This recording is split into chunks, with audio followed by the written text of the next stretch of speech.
Channel के सभी दर्शकों को नमस्कार। ज्योतिष फल दीपिका के अनुसार नवांश कुंडली से कैसे करें व्यवसाय का निर्णय। इससे पहले हमने आपको बताया कि सूर्य, चंद्रमा तथा लग्न से दशमेश के नवांश राशि स्वामी के पदार्थ और कार्यों से लाभ होता है। किस ग्रह से क्या क्या पदार्थ और कार्य समझे, ये आपको अब हम बताने जा रहे हैं। इसकी विधि हमने पहले वीडियो में आपको दे दी है। मान लीजिए सूर्य है आपका नवांशेष, कर्म का नवांशेष। इसका फल क्या होगा? अगर आपका नवांशेष में कर्म फल देने वाला सूर्य है तो ऐसी अवस्था में फल के काम से, वृक्षों के काम से, मंत्र के जप तप से, चालाकी से, कई लोग धोखा और शैतानी से, जुआ, झूठ बोलना आदि, कंबल, ऊनी कपड़ा, दवाई और दवाई के पदार्थ, धातु और क्रिया यानी विविध धातुओं के कार्य, सोना, चांदी, लोहा, पीतल, अभ्रक, कांसा, सीसा, या फिर किसी सम्मानित व्यक्ति की या राजा की या सरकार की नौकरी के द्वारा ऐसा व्यक्ति लाभ प्राप्त करता है। यदि चंद्रमा है आपका नवांश कुंडली में नवांशेष, तो जल से उत्पन्न पदार्थ जैसे मोती, मूंगा, धान, चावल, ठीक है, सिंघाड़ा, जल से पार जाने वाले देशों के माध्यम से माल की ढुलाई, खेती से गाय और भैंस के दूध, दही, घी आदि से, तीर्थाटन से तथा किसी स्त्री के सहारे से या कपड़े की खरीद फरोख्त से आपको लाभ होगा। यदि आपका नवांश का स्वामी मंगल है तो आमदनी के इतने सारे रास्ते हो सकते हैं, जैसे धातु, लोहा, तांबा आदि तरह तरह की धातुओं का कामकाज, बिजली, रेडियो इत्यादि।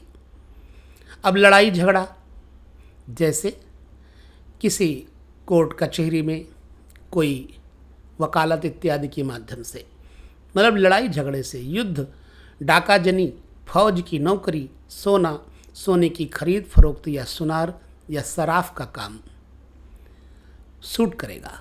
भोजन बनाने का काम, क्योंकि ये अग्नि से संबंधित कार्य है और मंगल अग्नि से संबंधित ग्रह है।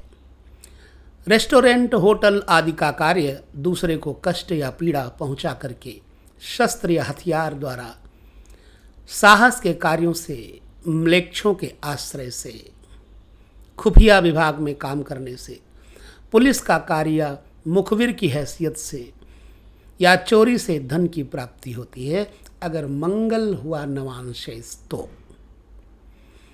यदि बुध है नवांशेष तो ऐसे व्यक्ति को काव्य रचना से, धार्मिक ग्रंथों के लेखन से, जिसमें लिखने पढ़ने का काम अधिक पड़ता हो, किसी उपाय से, चतुरता, दलाली, कमीशन आदि, और ज्योतिष से, पांडित्य से, दूसरे के लिए वेद आदि के अध्ययन से, पुरोहित के कार्य से या बहानेबाजी से बुध द्रव्य उपार्जन करवाता है। मेरे विचार से आजकल की परिस्थिति को देखते हुए समाचार पत्रों में कार्य करने से, संवाददाता होने से, रेल, डाक, तार आदि विभागों में कार्य करने से अथवा विदेशी दूतावासों में नौकरी करने से भी बुध धनोपार्जन करवा सकता है। पुस्तक लेखन, आढ़त का कार्य, ये सभी बुध के अंतर्गत आ जाते हैं। तो यदि आपका नवांशेष है बृहस्पति तो आप क्या काम करें?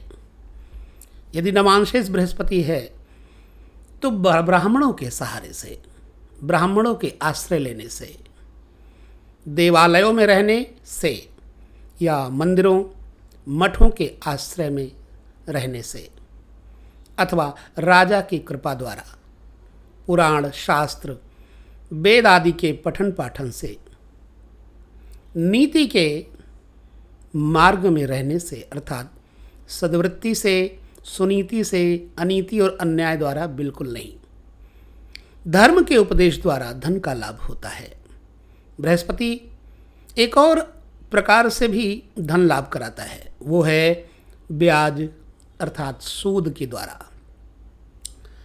जिन व्यक्तियों को सूद की काफ़ी आमदनी होती है उनकी जन्म कुंडली में अवश्य बृहस्पति बलवान होता है, ऐसा हमारा मानना है। बैंक भी बृहस्पति के अंतर्गत आते हैं।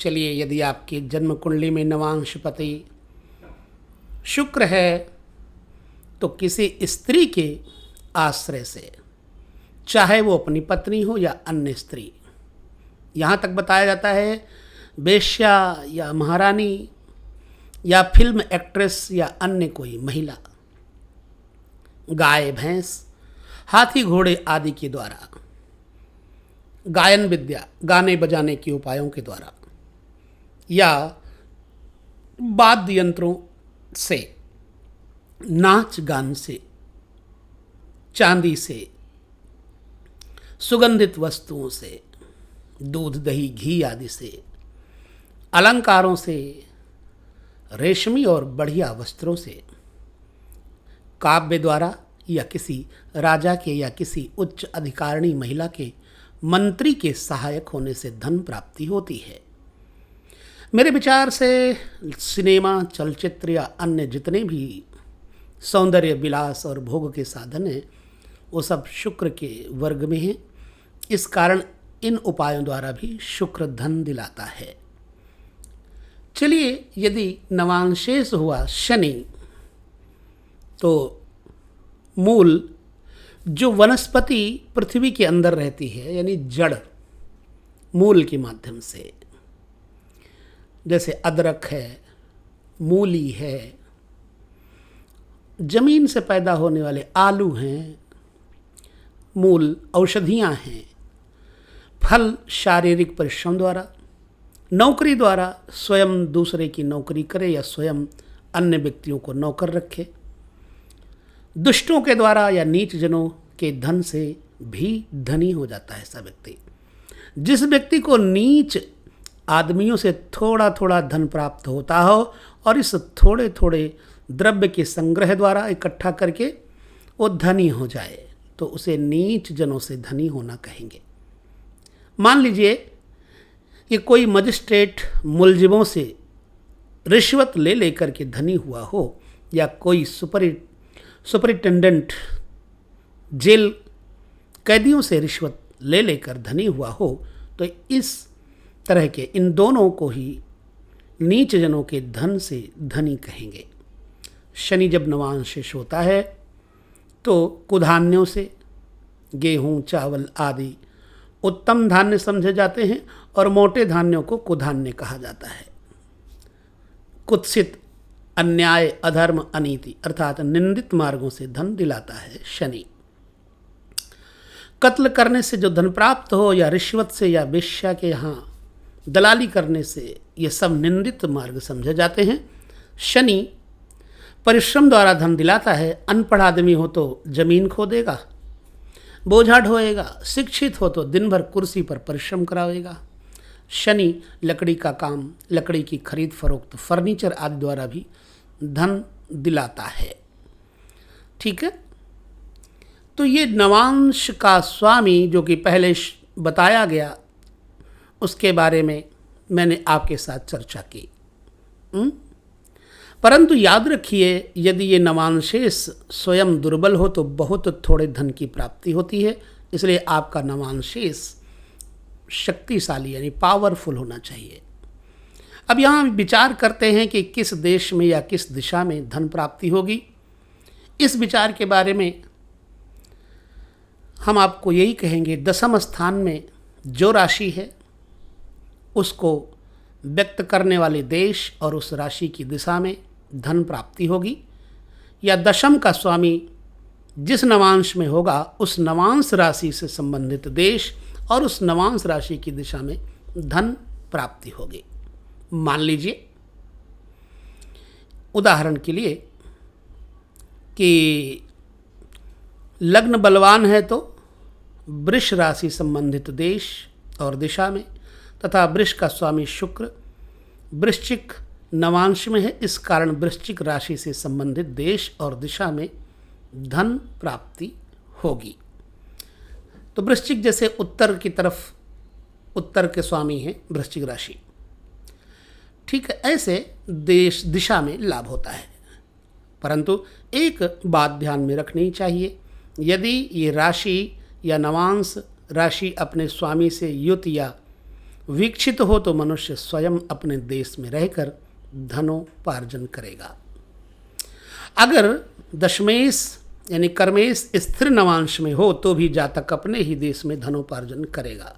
किंतु यदि जो इससे पहले ऊपर जो दशम राशि या दशम राशि से स्थित नवांश राशि, ये जो दो राशियां बताई गई हैं, इनमें उनके स्वामी के अतिरिक्त अन्य ग्रह बैठे हों या स्वामी के अतिरिक्त अन्य ग्रह देखते हों तो अन्य देश में भाग्योदय होता है, अर्थात अपनी जन्मभूमि में भाग्योदय नहीं होता, विदेश में जीविका उपार्जन करता है।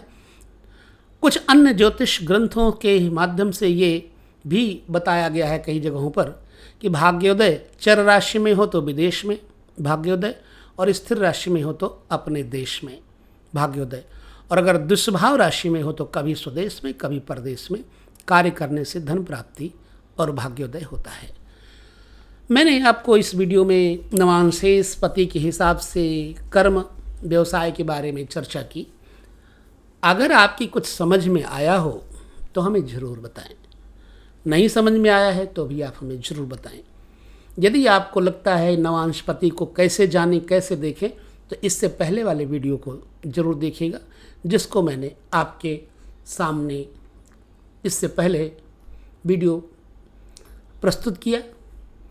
तो बस वीडियो बड़ा ना होने पाए इसके लिए हम लेते हैं विदा। ज्योतिष के अन्य किसी विषय पर चर्चा करनी हो तो हमें टिप्पणी करके बताएं। लेते हैं विदा आप सभी से। नमस्कार।